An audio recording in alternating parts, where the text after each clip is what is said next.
प्रिय दोस्तों, आज हम बताने जा रहे हैं सावन सोमवार व्रत की कथा।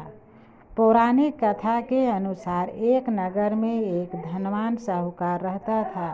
उसके पास धन दौलत की कोई कमी नहीं थी, लेकिन उसकी कोई संतान नहीं थी। संतान प्राप्ति की इच्छा से वह हर सोमवार भगवान शिव का व्रत रखता और पूरे श्रद्धा भाव से उनकी पूजा करता। उसकी भक्ति से माता पार्वती प्रसन्न हुई और उन्होंने भगवान शिव से साहूकार की इच्छा पूरी करने का आग्रह किया। भगवान शिव ने माता पार्वती से कहा कि प्रत्येक व्यक्ति को उसके कर्मों के अनुसार फल मिलता है।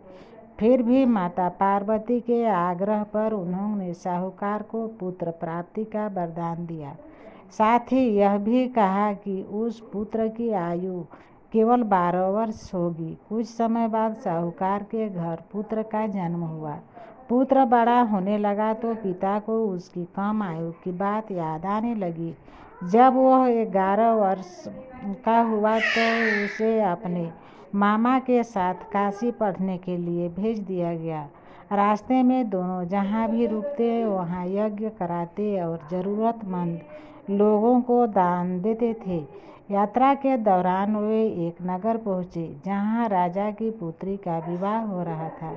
जिस राजकुमार से राजकुमारी का विवाह तय हुआ था वह एक आँख से देख नहीं सकता था।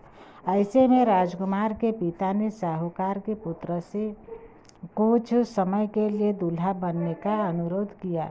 विवाह की रस्में पूरी होने के बाद साहूकार के पुत्र ने राजकुमारी के कपड़े पर लिख दिया कि उसका विवाह वास्तव में उसी के साथ हुआ। इसके बाद वह अपने मामा के साथ वहाँ से चला गया। चलते चलते कुछ समय बाद जब साहूकार का पुत्र 12 वर्ष का हुआ तो उसकी मृत्यु हो गई। मामा उसके लिए विलाप करने लगे। उसी समय भगवान शिव और माता पार्वती वहाँ से गुजरे। माता पार्वती ने युवक की स्थिति देखकर भगवान शिव से उसे जीवन दान देने की प्रार्थना की। माता पार्वती के अनुरोध पर भगवान शिव ने उसे दोबारा जीवित कर दिया। इसके बाद युवक अपनी शिक्षा पूरी कर घर लौट आया। रास्ते में वह उसी नगर पहुंचा जहां राजकुमारी का विवाह हुआ था। सच्चाई सामने आने पर राजा ने अपनी पुत्री का विवाह उसी युवक के साथ कर दिया और उन्हें सम्मान के साथ विदा किया। जब साहूकार अपने पुत्र को जीवित देखकर लौटा तो उसकी खुशी का ठिकाना नहीं रहा। तभी से यह मान्यता प्रचलित हुई कि जो भी श्रद्धा और नियम के साथ सावन सोमवार का व्रत रखता है, भगवान शिव उसकी मनोकामना पूरी करते हैं और जीवन की बाधाएं दूर करते हैं। धार्मिक मान्यताओं के अनुसार सावन सोमवार का व्रत करने के साथ इस कथा का पाठ या श्रवण करना शुभ माना जाता है।